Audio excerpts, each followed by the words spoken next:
ఎటువంటి కంటి సమస్యకైనా 100% ఆయుర్వేద పరిష్కారం సంజీవన్ నేత్రాలయ.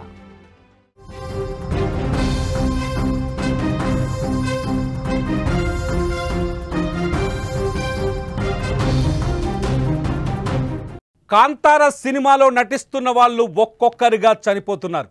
గడిచిన 4 నెలల్లో 4 ప్రాణాలు కోల్పోయారు. ఎందుకు ఇలా జరుగుతోంది? కాంతారా సినిమాలో నటించిన వాళ్ళని మరణం వెంటాడటం వెనుక ఏదైనా ఉందా?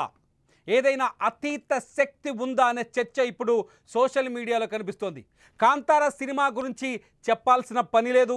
Kantara cinema super duper cinema, భారతదేశం మొత్తం దుమ్ము లేపిన సినిమా. అన్ని భాషల్లో, ఏదైతే పాన్ ఇండియాలో రిలీజ్ అయిన ఈ సినిమాని అన్ని భాషల్లో గ్రాండ్ సక్సెస్ అయింది. కాంతారా సినిమా తర్వాత ఎవరైతే రిషబ్ నటుడు ఉన్నాడో, హీరో, ఆయనకి నేషనల్ అవార్డు కూడా వచ్చింది. అటువంటి సినిమా చాప్టర్ 1 అంటూ కొత్తగా పార్ట్ 2ని రికార్డ్ చేస్తున్నారు, చిత్రీకరిస్తున్నారు. అక్టోబర్ 2, 2025 అంటే దసరా రోజు ఈ సినిమాని విడుదల చేసేందుకు కూడా సన్నాహాలు జరుగుతున్నాయి. ఎవరైతే రిషబ్ శెట్టి ఎవరైతే ఉన్నారో ఈ సినిమాకి నిర్మాత, దర్శకుడు అన్నీ ఆయనే. రిషబ్ శెట్టికి మంచి గుర్తింపు కూడా వచ్చింది కాంతారా సినిమాతో. అటువంటి కాంతారా సినిమా చాప్టర్ 1లో ఎవరైతే నటులు ఉన్నారో, వరుసగా నటిస్తున్నారో, వాళ్ళు వరుసగా మరణానికి కారణమవ్వడం, వాళ్ళని మృత్యువు వెంటాడడం, వరుసగా వాళ్ళు చనిపోవడం ఇప్పుడు దుమారం రేపుతోంది. సోషల్ మీడియాలో కాంతారా వరుస మరణాలపైన చర్చ జరుగుతోంది. తాజాగా నిన్న ఆగస్టు 8 నిన్నటి రోజున కాంతారాలో మహదేవ పాత్ర పోషించిన నటుడు టి ప్రభాకరన్ కళ్యాణి కన్నుమూశారు. మీరు స్క్రీన్లో చూస్తున్నారు. టి ప్రభాకరన్ కళ్యాణి ఇతనే మహదేవ సినిమాలో కాంతారా చాప్టర్ 1లో మహదేవ పాత్ర పోషించాడు. మహదేవ పాత్ర నటిస్తున్న ఇతను గుండెపోటుతో సడన్గా నిన్న తన నివాసంలో కన్ను మూసినట్టుగా తెలుస్తోంది. అంటే ప్రభాకరన్ మరణం సహజమైన మరణం కావచ్చు, కానీ గడిచిన 4 నెలల్లో మే 6వ తేదీ నుంచి ఆగస్టు 8వ తేదీ వరకు వరుసగా 4 వ్యక్తులు చనిపోయారు. కాంతారా సినిమాలో నటిస్తున్న చాప్టర్ 1 సినిమాలో నటిస్తున్న 4 వ్యక్తులు చనిపోయారు. ఈ మరణాలకు కారణం ఏంటి? గతంలో చంద్రముఖి 2 సినిమా ఏదైతే ఉందో, చంద్రముఖి 2 సినిమా సమయంలో కూడా ఇటువంటి చర్చ జరిగింది. కన్నడ హీరో విష్ణువర్ధన్ చనిపోయిన తర్వాత ఇటువంటి చర్చ భారీ ఎత్తున నడిచింది.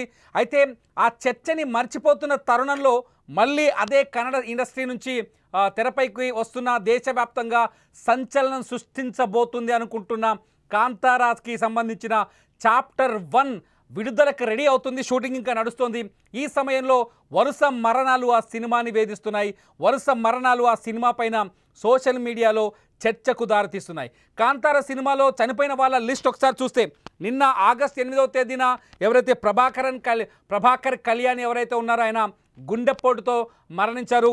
అంతకు ముందు కళాభవన్ నిజ్జు అని మలయాళ నటుడితను. కళాభవన్ నిజ్జు మంచి మిమిక్రీ ఆర్టిస్ట్ కూడా. అతను కూడా సినిమా సెట్లో, ఆయన కేరళలో వేరే సినిమా, ఈ సినిమా కాదు వేరే సినిమాలో నటిస్తున్నారు. సెట్లోనే ఆయన ఏదైతే సెట్ దగ్గర స్టే ఉంటుందో ఆ స్టేలో ఉండగానే గుండెపోటుతో కన్ను మూశాడు కళాభవన్ నిజ్జుకి మలయాళంలో మంచి పాపులారిటీ ఉంది. అట్లాగే కన్నడ ఇండస్ట్రీలో కూడా కళాభవన్ నిజ్జు చాలా సినిమాల్లో నటించాడు. 12 జూన్ 2025 రోజున జూన్ 12, 2025 రోజున కళాభవన్ నిజ్జు మరణించాడు. కళాభవన్ నిజ్జుకు ముందు రాకేష్ పూజారి అనే మరో నటుడున్నాడు. ఇతను హాస్య నటుడు. కన్నడ, తుళు లాంగ్వేజ్లో రాకేష్ పూజారికి చాలా పాపులారిటీ ఉంది. తుళుతో పాటు కన్నడ ఇండస్ట్రీలో కూడా తుళు లాంగ్వేజ్లో వచ్చిన చాలా కన్నడ షోల్లో రాకేష్ పూజారికి వాల్యూ ఉంది, మంచి గుర్తింపు వచ్చింది. రాకేష్ పూజారికి తులుతో పాటు కన్నడలో కూడా మంచి నటుడుగా గుర్తింపు వచ్చింది. రాకేష్ పూజారి కూడా కాంతారా చాప్టర్ 1లో నటించారు. రాకేష్ పూజారి కూడా ఊహించని విధంగా గుండెపోటుతోనే ప్రాణాలు కోల్పోయారు.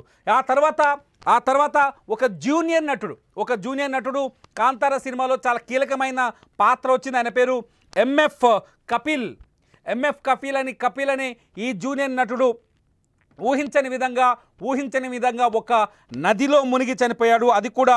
అది కూడా మే 6, 2025 మే 6 ఎంఎఫ్ కపిల్ మరణంతోనే కాంతార మరణాలు మొదలయ్యాయని చెప్పాలి. అంతకుముందు కాంతార సినిమాలో యాక్ట్ చేసేందుకు వెళ్తున్న ఒక జూనియర్ ఆర్టిస్టులకు సంబంధించిన ఒక బస్సు ప్రమాదానికి గురైంది. అయితే ఈ ప్రమాదాన్ని అంతా లైట్ తీసుకున్నారు. ఆ తర్వాత ఎప్పుడైతే ఎంఎఫ్ కపిల్ మరణించాడో మే 6, 2025న ఎంఎఫ్ కపిల్ మరణించాడో అప్పటి నుంచి కొంత భయం కూడా మొదలైంది ఈ సినిమాలో. ఎందుకంటే కాంతార అనేది ఒక అంటే కోస్టల్ కర్ణాటకకు సంబంధించిన అంటే సముద్ర తీరానికి దగ్గరగా ఉన్న కోస్టల్ కర్ణాటకలో ఉన్న భూతగోళ అనే ఒక సంప్రదాయానికి సంబంధించిన సినిమా. భూతకోళ సంప్రదాయంలో భూ ఆక్రమణలు, భూమిపైన హక్కులు ఈ సినిమా చూసిన వాళ్ళందరికీ చాలా బాగా తెలుసు. 2022లో విడుదలైన ఈ సినిమా రిషబ్ శెట్టి తన సర్వాన్ని ఒడ్డి ఈ సినిమా తీశారు. రిషబ్ శెట్టి తీసిన ఈ సినిమా సూపర్ డూపర్ హిట్ అయింది. తెలుగులోనే బోల్డ్ అన్ని కలెక్షన్స్ వచ్చాయి. మన తెలుగు ప్రేక్షకులే ఈ సినిమాని ఎగబడి చూశారు. దాదాపు 50 రోజులకు పైనే ఈ సినిమా హౌస్ఫుల్ నడిచింది. పెద్ద థియేటర్లో ప్రతి ఒక్కరూ కాంతార గురించి చర్చించారు, సోషల్ మీడియాలో మాట్లాడుకున్నారు, కాంతార సినిమాను చూశారు. రిషబ్ శెట్టికి ఈ సినిమా ఏకంగా జాతీయ స్థాయిలో గుర్తింపు తెచ్చింది. పద్మశ్రీ అవార్డుని కూడా ఈ సినిమా రిషబ్ శెట్టికి తెచ్చిపెట్టింది. దాదాపు రిషబ్ శెట్టి నేషనల్ స్థాయిలో, జాతీయ స్థాయిలో ఒక ప్రత్యేకమైన వ్యక్తిగా నిలబడ్డారు. రిషబ్ శెట్టి ప్రత్యేకమైన గుర్తింపు సంపాదించుకున్నాడు. ఎందుకంటే భారతదేశం వేదాలకి అట్లాగే భారత సంస్కృతికి మూలాల నుంచి ఈ సినిమా కథ ఉంటుంది. మూలాలకు సంబంధించి భారతీయ హిందూ కల్చర్లో ఒక మూలమైన ఏదైతే కోస్టల్ కర్ణాటక ఏరియాలో ఒక ప్రత్యేకమైన సంప్రదాయం భూతకోళ.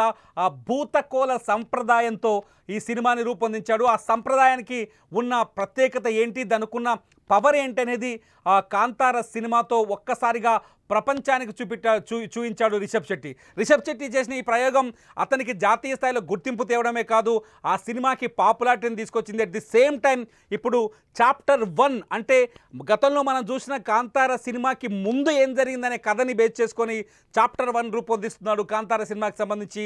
ఆ సినిమా అక్టోబర్ 2, 2025 ఆ రోజు దసరా రోజు, గాంధీ జయంతి రోజు ఆ సినిమా విడుదలకి సన్నాహాలు చేస్తున్నారు. ఇప్పటికే ఆ సినిమా షూటింగ్ దాదాపు పూర్తయింది. పోస్ట్ ప్రొడక్షన్ వర్క్ నడుస్తున్న తరుణంలో ఆ సినిమాలో నటించిన 4 నటులు వరుసగా మరణించడం ఇప్పుడు సోషల్ మీడియాలో ఒక కొత్త చర్చకు దారితీస్తుంది. ఈ భూతాలు, ప్రేతాలు, అట్లాగే జీవాలు, అలాగే దేవుళ్ళతో సంబంధం ఉన్న కథనాలు తీసినప్పుడు ఇలాంటి చర్చ జరుగుతుంది మొదటి నుంచి. గతంలో కూడా ఇటువంటి చర్చలు సినిమా ఇండస్ట్రీలో ఉన్నాయి. భారత చలనచిత్ర పరిశ్రమలో చర్చలు ఉన్నాయి. కన్నడలోనే ఏదైతే చంద్రముఖి 2 సినిమా టైంలో నటుడు హీరో విష్ణువర్ధన్ మరణించడం, ఇవాళే విష్ణువర్ధన్ సమాధి పైన కూడా ఒక దుమారం చెలరేగుతుంది కర్ణాటకలో. అతని సమాధిని స్టూడియోలో నిర్మించిన అతని సమాధిని తవ్వేయటం, రాత్రికి రాత్రే లేకుండా చేయటంతో కర్ణాటకలో దుమారం చెలరేగుతున్న ఈ తరుణంలో కాంతార సినిమా కూడా విష్ణువర్ధన్ మరణానికి లింక్ ఉండటం, విష్ణువర్ధన్ కూడా ఆయన అనారోగ్యంతో ఏదైతే సినిమా చంద్రముఖి 2 సినిమా తర్వాత అనారోగ్యంతో ఆయన కన్ను మూశారు. నాగవల్లి సినిమా తర్వాత తెలుగులో నాగవల్లిగా వచ్చిన సినిమా అనారోగ్యంతో కన్నుమూశారు. ఆ సమయంలో పెద్ద చర్చ జరిగింది. చంద్రముఖి 2 సినిమాని ముట్టుకున్న వాళ్ళకి మరణం వెంటాడుతుందని. ఇప్పుడు కాంతార సినిమా చూసినంతసేపు మనకు కూడా ఒకసారి గుర్తు చేసుకుంటే క్లైమాక్స్లో వచ్చే 20 నిమిషాల ఈ ఎపిసోడ్ మొత్తం వణికించేస్తుంది థియేటర్లో ప్రేక్షకుల్ని. ఇప్పటికే ఆ సినిమా చూడాలి అంటే క్లైమాక్స్ ఒకటి చూడడానికి భయం వేస్తుంది. అటువంటి సిచ్యువేషన్ చూసినప్పుడు నిజంగా మరణం ఇంత భయంకరంగా ఉంటుందనే చర్చ ఆలోచన మనలో కూడా కలుగుతుంది. ఈ సమయంలోనే కాంతారకు సంబంధించిన చాప్టర్ 1 ఏదైతే సెకండ్ పార్ట్గా వస్తుందో చాప్టర్ 1 సినిమాకి సంబంధించిన 4 నటులు చనిపోవడంతో ఒక్కసారిగా సోషల్ మీడియాలో సరికొత్త చర్చకు ఆస్కారం ఏర్పడింది. కాంతార సినిమా దేశవ్యాప్తంగా పాపులర్ అయిన నేపథ్యం. అట్లాగే ఇప్పుడు ఈ సినిమా విడుదలపైన ఉత్కంఠగా జనం ఎదురు చూస్తున్న తరుణం. ఈ తరుణంలో కాంతారాలో నటించిన నటులు మే, జూన్, జూలై, ఆగస్ట్ ఈ 4 నెలల్లో 4 నటులు చనిపోవడం. వరుసగా మే 6వ తేదీన ఎంఎఫ్ కపిల్ చనిపోవడం, ఇతను జూనియర్ ఆర్టిస్ట్. అట్లాగే మే 12వ తేదీన రాకేష్ పూజారి చనిపోవడం, ఆయన కమేడియన్, ఈ సినిమాలో నటించారు. అట్లాగే జూన్ 12న ఎవరైతే కళాభవన్ నిజు ఉన్నాడో మిమిక్రీ ఆర్టిస్ట్, అట్లాగే కాంతార సినిమాలో నటుడు, ఆయన చనిపోవడం. తాజాగా ఆగస్టు 8వ తేదీన మళ్ళీ ప్రభాకర్ కళ్యాణి కన్నుమూయడం. ఇవన్నీ చూస్తుంటే ఈ మరణాలకి ఈ సినిమాకి ఏమైనా సంబంధం ఉందనే చర్చ జరుగుతుంది.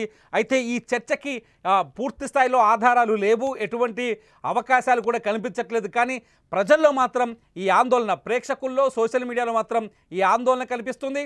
రకరకాల చర్చలకు ఈ మరణాలు, వరుస మరణాలు వేదిక అవుతున్నాయి. మీరేమనుకుంటున్నారు? కాంతారా సినిమాలో నటిస్తున్న నటులు వరుసగా కన్నుమూయడం పైన మీ అభిప్రాయాలు ఏంటి? మీ అభిప్రాయాలు ఏమనుకుంటున్నారు? సోషల్ మీడియాలో జరుగుతున్న చర్చ పైన మీ అభిప్రాయాలు ఏంటనేది ఈ వీడియో కింద కామెంట్ చేయండి. చూస్తూనే ఉండండి లైవ్ అప్డేట్స్ కోసం సుమన్ టీవీ డిజిటల్ లైవ్, అట్లాగే సుమన్ టీవీ లైవ్.